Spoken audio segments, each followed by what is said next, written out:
اور ہم اور آپ جانتے ہیں کہ قبۃ الحسین میں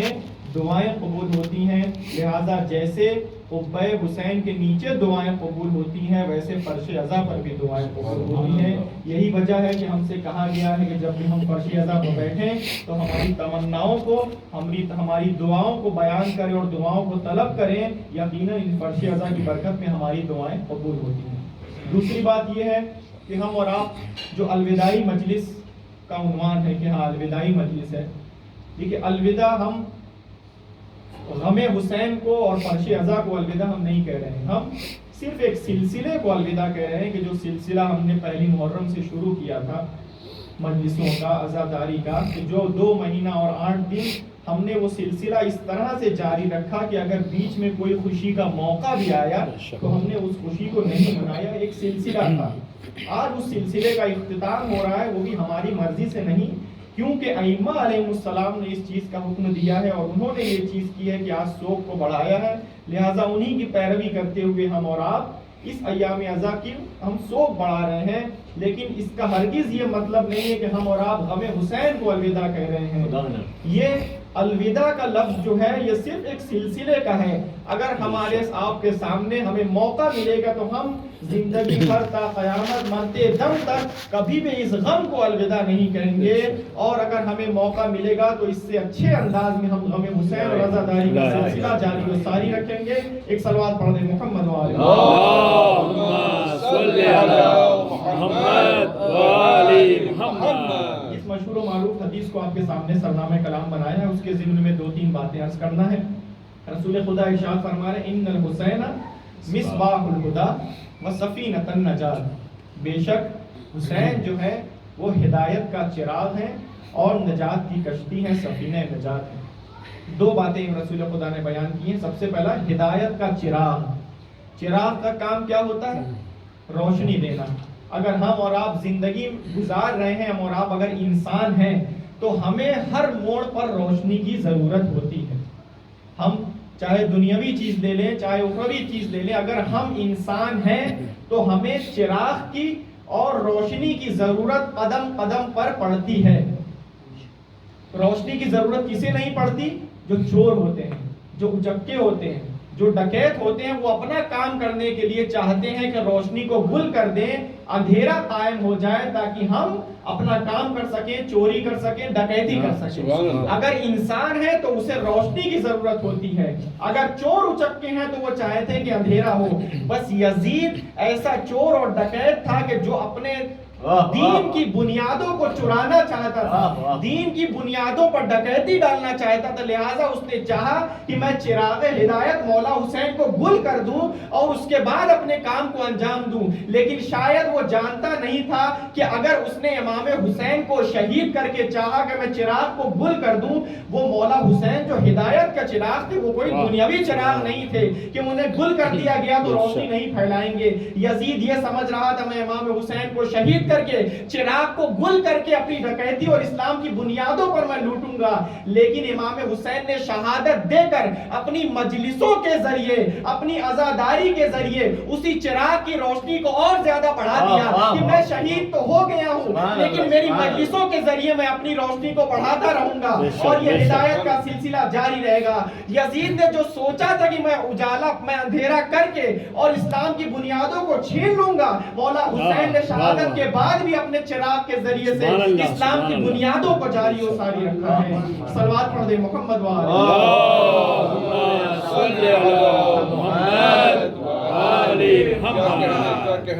دوسری چیز جو رسول خدا نے ارشاد فرمائی، چراغ ہدایت اور کشتی نجات، سفینہ نجات۔ ہمارے اور آپ کے چھٹے امام، امام جعفر صادق،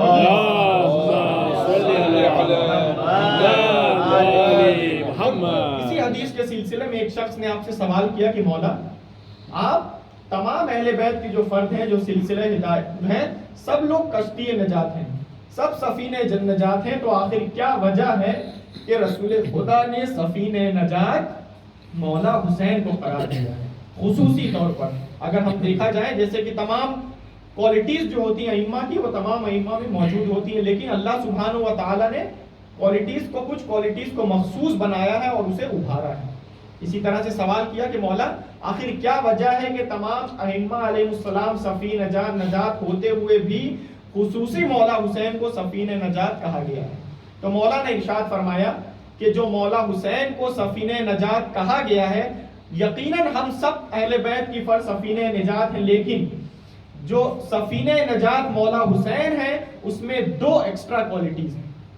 دو ایکسٹرا کوالٹیز، ایک ہے اوسع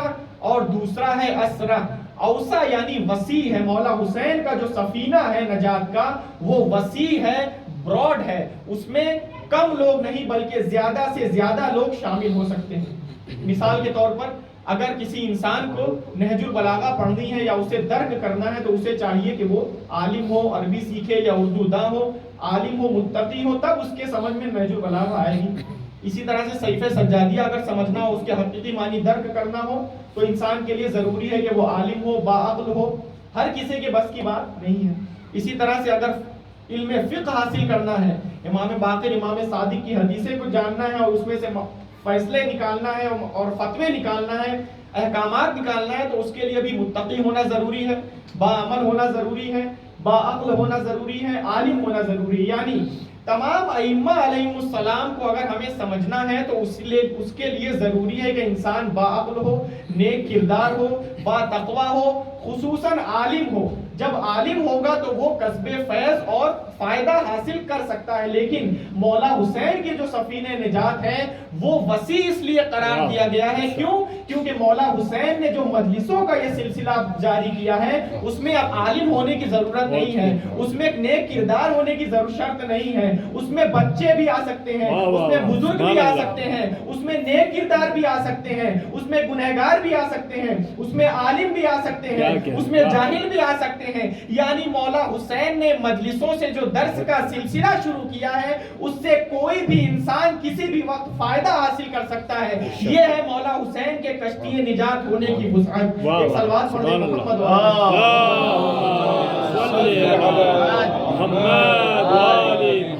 اور دوسری جو شرط، دوسرا جو کوالٹی بیان کی ہے وہ اسرع، یعنی بہت فاسٹ ہے، بہت تیز ہے. ایک وسیع اور بہت تیز، بہت تیزی کے ساتھ ہمیں نجات دے سکتی ہے. ہم اور آپ سنا کرتے ہیں جناب حر کا واقعہ ہمارے پیش نظر ہے. آپ سوچئے جناب حر نے اپنی پوری زندگی کس طرح سے گزاری تھی اور چند لمحوں میں مولا حسین نے انہیں شہدائے کربلا میں بیان شامل کر دیا. کتنی آپ دیکھیں مولا حسین کی نجات کی جو کشتی ہے وہ کتنی فاسٹ ہے اور کتنی تیز ہے کہ اب تک حر جو گناہوں میں ڈوبا ہوا تھا، یزیدی فوج کا سپہ سالار تھا، مولا حسین کے لجام فرس پر ہاتھ رکھا تھا اور مولا حسین کے بچوں پر پانی بند کیا تھا، لیکن اس نے اپنے سر کو مولا حسین کے قدموں میں جھکا کے اور ایک شرمندگی کا اظہار کیا اور سچے دل سے استغفار کیا. مولا حسین کی کشتی نجات اتنی تیز تھی کہ اسے گناہوں سے نکال کر اور شہدائے کربلا کی لسٹ میں سر فہرست کر دیا کہ جب شہدائے کربلا کی شہادت کا ذکر ہوتا ہے تو سب سے پہلے جناب حسین کا ذکر ہوتا ہے. یا لہذا پتا چلا کہ مولا حسین کی جو کشتی نجات ہے وہ وسیع بھی ہے، اپنے اندر تمام لوگوں کو شامل بھی کیے ہوئے ہے اور بہت تیز نجات کی طرف ہمیں لے جا سکتی ہے. ایک اور صلوات پڑھ دیں محمد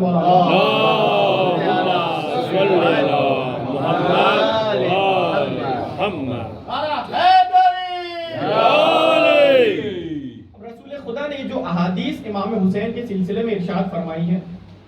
3-4 حدیثیں ہم اور آپ کو یاد ہونا ہی چاہیے. الحسن والحسین سیدہ شباب اہل الجنہ، الحسن والحسین امامان قامہ اور قادہ. اور جتنی بھی حدیثیں امام حسین کے سلسلے میں ارشاد فرمائی ہیں، حسین منی وانا من الحسین ھذا حسین فاعرفوہ، یہ تمام حدیثیں ہم آپ دیکھیں کہ رسول خدا کے زمانے میں مولا حسین کی عمر کتنی تھی. جناب 11 ہجری میں آپ کا انتقال اور مشکل سے 6 یا 7 برس کے مولا حسین کی عمر تھی. مولا حسین کی اس بچپنے کی حالت میں رسول خدا نے ان کی تمام احادیث کو بیان کیا.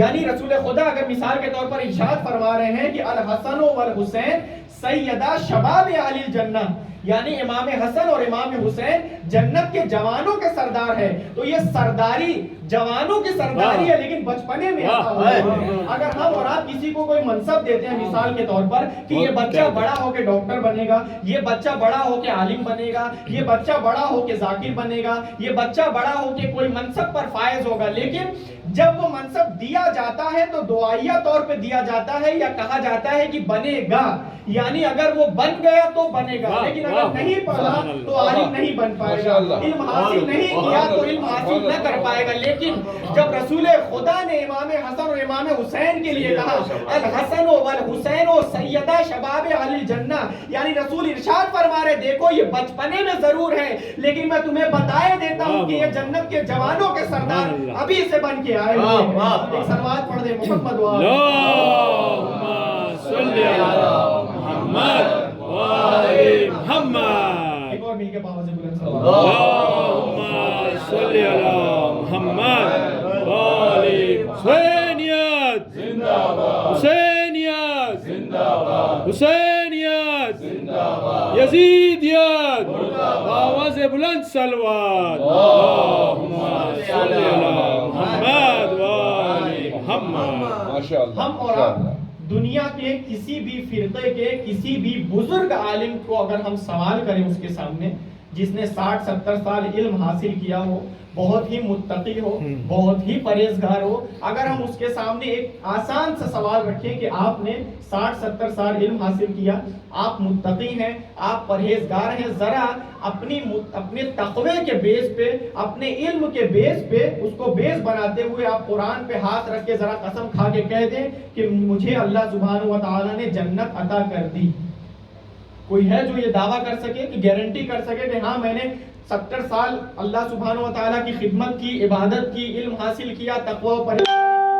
کوئی بھی فرقے کا کوئی بھی بزرگ عالم اس بات کی گارنٹی نہیں دے سکتا کہ میں نے اتنے علم اور عمل کے بعد میں نے جنت کو واقعا حاصل کر لی ہے۔ بس یہی فرق ہے عام انسانوں میں اور امتیوں میں اور امام میں۔ جو امتی ہوتا ہے وہ علم حاصل کرنے اور تقوی و پرہیزگاری حاصل کرنے کے بعد بھی جنت کی گارنٹی نہیں دے سکتا، لیکن اہل بیت علیہ السلام جو ابھی بچپنے میں ہے اس کے لیے رسول خدا کہہ رہے ہیں الحسن والحسین سیدہ شباب اہل الجنہ، مولا علی کے لیے کہہ رہے ہیں العلی قسیم الجنت والنار، بی بی فاطمہ کے لیے کہہ رہے ہیں فاطمہ تو سیدت نساء العالمین، یعنی اہل بیت علیہ السلام جو ہے وہ جنت کی سرداری پہلے سے لے کر دنیا میں آئے ہیں۔ ایک اور صلوات پڑھ دیں اللہم صلی علی محمد وآل محمد۔ لہذا یہ ہے امام حسین کی چند فضیلت۔ آپ کے سامنے ایک روایت اور عرض کر کے انشاءاللہ پھر مسائل جو اس پیغام بھی ہوگا، ہم اور آپ کی سنی ہوئی روایت ہے، بہت ہی مشہور روایت ہے جناب جابر سے، جو کہ مولا حسین کے پہلے زائر تھے۔ مولا جناب جابر کی روایت اس طرح سے ہے کہ 5ویں امام نے ان سے سوال کیا کہ اے جابر، تم نے 7 معصوموں کا زمانہ دیکھا ہے، 5 اماموں کا زمانہ دیکھا ہے، تم نے جب 7 اماموں کا زمانہ دیکھا ہے تو آخر تمہارے ایمان کا وزن کیا ہے اور تمہارے ایمان کا جو مرتبہ ہے وہ آخر کس لیول تک تمہارے ایمان پہنچا سکے ہوتے ہیں؟ جب امام نے یہ سوال کیا تو جناب جابر نے جواب دیا کہ اے مولا، میں نے 7 معصوموں کا زمانہ دیکھا ہے اور میں اپنے ایمان کو اس لیول پر لے کر آیا ہوں کہ اب مجھے ضعیفی پسند ہے بنسبت جوانی کے۔ میں یہ پسند کرتا ہوں کہ میں ضعیف رہوں بنسبت یہ کہ میں جوان رہوں۔ پھر آگے ارشاد فرماتے ہیں مولا، میں غریبی کو پسند کرتا ہوں بنسبت امیری کے اور توانگری کے، یعنی مولا میں چاہتا ہوں کہ میں غریب ہی رہوں، امیر نہ ہو جاؤں کہ شاید میرے ایمان میں کوئی تبدیلی آ جائے۔ پھر آگے جناب جابر ارشاد فرماتے ہیں پہلے کیا کہا کہ میں توانگری کو کم پسند کرتا ہوں اور غریبی کو زیادہ پسند کرتا ہوں، بیماری کو میں کم پسند کرتا ہوں، بیماری کو میں زیادہ پسند کرتا ہوں اور صحت مندی کو میں زیادہ کم پسند کرتا ہوں، اور تیسری بات کہی کہ میں بڑھاپے کو زیادہ پسند کرتا ہوں بنسبت یہ کہ میں جوان رہوں۔ جب یہ تینوں چیز امام باقر علیہ السلام کی خدمت میں پیش کر چکے تو امام نے کہا کہ دیکھو جابر، تم نے 7 معصوموں کا زمانہ دیکھا لیکن ابھی تمہارے ایمان کا لیول میں پر رکا ہوا ہے۔ انہوں نے کہا کہ میں پسند کرتا ہوں کہ میں جوان رہوں، بوڑھا رہوں، میں پسند کرتا ہوں کہ میں بیمار رہوں، میں پسند کرتا ہوں کہ میں ضعیف رہوں اور میں غریب رہوں، لیکن امام نے کہا کہ یہ تمہارے لیول کا ایمان ہے، لیکن ہم اہل بیت علیہ السلام کا لیول یہ ہے کہ تمہاری زندگی میں لفظ میں ہونا ہی نہیں چاہیے کہ مجھے کیا پسند ہے۔ اگر اللہ تمہیں ضعیف رکھے تو تم ضعیفی پر راضی ہو جاؤ، اگر اللہ تمہیں جوان رکھے تو تم جوانی پر راضی ہو جاؤ، اگر اللہ تمہیں بیمار رکھے تو تم بیماری پر راضی ہو جاؤ، اگر اللہ تمہیں صحت یاب رکھے تو صحت یابی پر راضی ہو جاؤ، اگر اللہ تمہیں مریض رکھے تو تم مریضی پر راضی ہو جاؤ، اگر اللہ تمہیں غریب رکھے تو غریبی پر راضی ہو جاؤ۔ جب تم اپنی زندگی سے لفظ میں کو نکال دو گے اور اس کی رضا پر راضی ہونا شروع ہو جاؤ گے تو یہ تمہارے ایمان کی بلندی ہوگی، اور ہم اہل بیت علیہ السلام نے اسی ایمان کی بلندی کو حاصل کیا ہوا ہے۔ یہی وجہ ہے کہ ہم جو ہے اپنے عمل کے ذریعے صرف ثواب اور جنت نہیں حاصل کرتے بلکہ مرضی پروردگار بھی حاصل کرتے ہیں۔ ایک اور سماعت پڑھ دیں محمد صلی علی محمد وآل محمد۔ یہ کہ ہمارے اور آپ کے مولا حسین جن کی عظمت اور بلندی اتنی ہے کہ اللہ سبحانہ و تعالیٰ نے ان کے غم کو اور ان کے ذکر کو قیامت تک کے لیے زندہ کر دیا۔ جب بھی محرم آتا ہے دنیا میں ہر ایک جگہ امام حسین کا غم منانا شروع ہو جاتا ہے، اور یہ سلسلہ 2 مہینہ 8 دن شروع ہوتا ہے، اور یہ آج ایام عزا کا آخری دن ہے جو ہم اور آپ آخری پرسہ عرض کرنے کے لیے جمع ہوئے ہیں۔ عزادارو صرف ایک روایت میں جناب ام المؤمنین کی پیش کروں جہاں پر میں نے کل رات میں چھوڑا تھا۔ ہم اور آپ جانتے ہیں کہ جب جناب ام المؤمنین کو یہ پتا چلا کہ کربلا میں میرے تمام بیٹے شہید ہو گئے ہیں اور ساتھ میں مولا حسین بھی شہید ہو گئے ہیں، تو جناب ام المؤمنین کا یہ دستور تھا کہ روز جنت البقیع میں جایا کرتی تھی، اور جنت البقیع میں ایک طرف اپنے چاروں بیٹوں کی قبر کا نشان بناتی اور دوسری طرف مولا حسین کی قبر کا نشان بناتی، اور اس کے بعد یہ مرثیہ پڑھتی تھی کہ اے میرے بیٹو، اے میرو بیٹو، میں تم پر گریہ نہیں کروں گی کیونکہ تمہاری گریہ کرنے کے لیے تمہاری ماں بھی زندہ ہے، میں اپنے آقا حسین کا ماتم کروں گی۔ اس کی وجہ یہ ہے کہ میرے آقا حسین پر ماتم کرنے کے لیے اس کی ماں بھی زندہ نہیں ہے۔ عزادارو ایک مرثیہ بی بی ام المؤمنین اور پڑھتی تھی، مولا عباس کی قبر بناتی تھی اور یہ بیان کرتی تھی، اے میرے لال عباس، اے میرے لال عباس، لوگ مجھے کہتے ہیں کہ ظالموں نے تیرے شانوں کو کاٹ دیا، لوگ مجھے یہ کہتے ہیں کہ تیری آنکھ میں تیر لگا، لوگ مجھے یہ بتاتے ہیں تو بغیر ہاتھوں کے سر پر گرز کھا کر زین کی بلندی سے زمین پر آیا، لیکن میرے لال عباس جب مجھے لوگ یہ اطلاع دیتے ہیں مجھے کسی بات کا یقین نہیں آتا، مجھے کسی بات پر یقین نہیں ہوتا، لیکن ہاں جب لوگ مجھ سے یہ کہتے ہیں بی بی زینب و ام کلثوم کی چادریں چھین لی گئی، بی بی زینب و ام کلثوم کے ہاتھوں کو پسے پشت باندھ دیا گیا، بی بی سکینہ کے تماچے مارے گئے، بی بی سکینہ کے بندے کھینچ دیے گئے، ہائے میرے لال عباس، جب لوگ مجھے یہ اطلاع دیتے ہیں تو مجھے یقین ہو جاتا ہے کہ میرے لال عباس کے شانے بھی کٹے ہوں گے، میرے لال عباس کے آنکھوں میں تیر بھی لگا ہوگا، میرے لال عباس بن ہاتھوں کے زمین پر بھی آیا ہوگا۔ اجرکم اللہ، اجرکم اللہ۔ عزادارو آؤ مل کر بی بی فاطمہ کی خدمت میں آخری پرسہ پیش کریں۔ اے بی بی فاطمہ، ہم آپ کو جناب علی اکبر کا پرسہ دیتے ہیں اور ساتھ میں ہم جناب ام لیلہ کو بھی پرسہ دیتے ہیں، لیکن ہم کہتے ہیں بی بی جس شدت کے ساتھ آپ کے لال نے سینے پر برچھی کی سنا کھائی تھی اور جس شدت کے ساتھ آپ کے لال حسین نے سینے سے برچھی کی علی نکالی تھی، ہم نے اس کا احساس نہیں کیا، ہم نے گریہ ادا نہیں کیا، لیکن شہزادی ہمارے پرسے کو قبول کریے۔ اے بی بی فاطمہ، ہم آپ کو شہزادے قاسم کی شہادت کا پرسہ دیتے ہیں اور ساتھ ہم جناب ام فروہ کو ان کے لال کا پرسہ آخری پرسہ دیتے ہیں، لیکن ہم یہ فریاد کرتے ہیں شہزادی جس شدت کے ساتھ اور جس مظلومیت کے ساتھ قاسم کا لاشا گھوڑوں کی ٹاپوں سے پامال ہوا تھا، ہم نے یقیناً اس شدت کا احساس نہیں کیا اور ہم نے حق گریہ ادا نہیں کیا۔ ہم ذرا اور آگے بڑھے اور کہیں شہزادی آپ کو آپ کے لال عباس کی مظلومیت کا واسطہ، آپ کو آپ کے لال عباس کی شہادت کا آخری پرسہ، اے ام البنین بی بی آپ کو آپ کے لال عباس کا آخری پرسہ، لیکن ہم شرمندہ ہیں بی بی، جس مظلومیت کے ساتھ زین کی بلندی سے عباس زمین پر گرے تھے، ہم نے اس احساس کو درک ہی نہیں کیا اور ہم گریہ ادا نہ کر سکے، ہم نے گریہ ادا نہ کر سکے۔ اے میری شہزادی آپ کو آپ کے 3 دن کے بھوکے پیاسے لال حسین کا آخری پرسہ، جس کو شبر نے بڑی بے دردی سے خود خنجر سے شہید کر دیا، لیکن ہاں ہماری بی بی ہمارے دل نے اس مظلومیت پر احساس نہیں کیا، ہم نے حق گریہ ادا نہیں کیا۔ اے شہزادی ہم آپ کی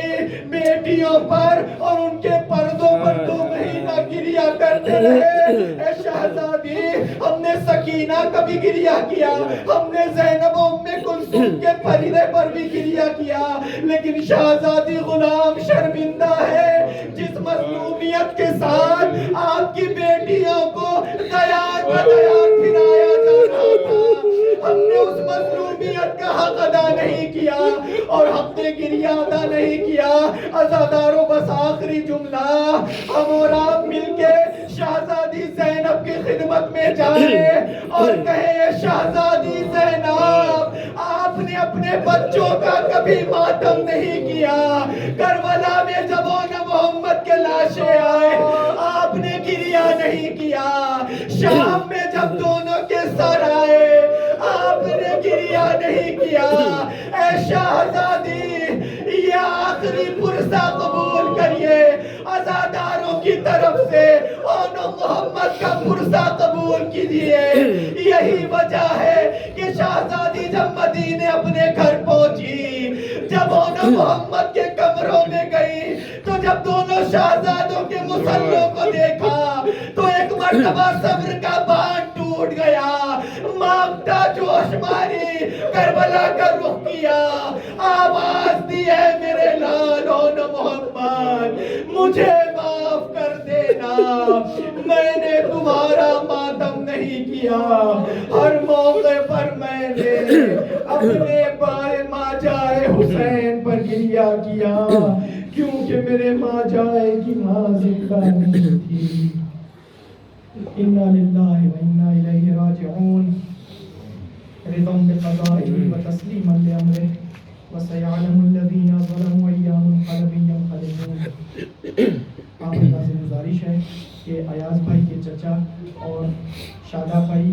بانی مجلس ہیں، ان کے تمام جتنے بھی مریض ہیں تمام مریضوں کی شفا کے لیے 5 مرتبہ آئے ہیں مجید کی تلاوت۔ اللہم صلی علی محمد وآل محمد وعجل فرجهم، بسم اللہ الرحمن الرحیم، اما یجیب المضطر اذا دعاہ ویکشف السوء، اما یجیب المضطر اذا دعاہ ویکشف السوء، اما یجیب المضطر اذا دعاہ ویکشف السوء، اما یجیب المضطر اذا دعاہ ویکشف السوء، اما یجیب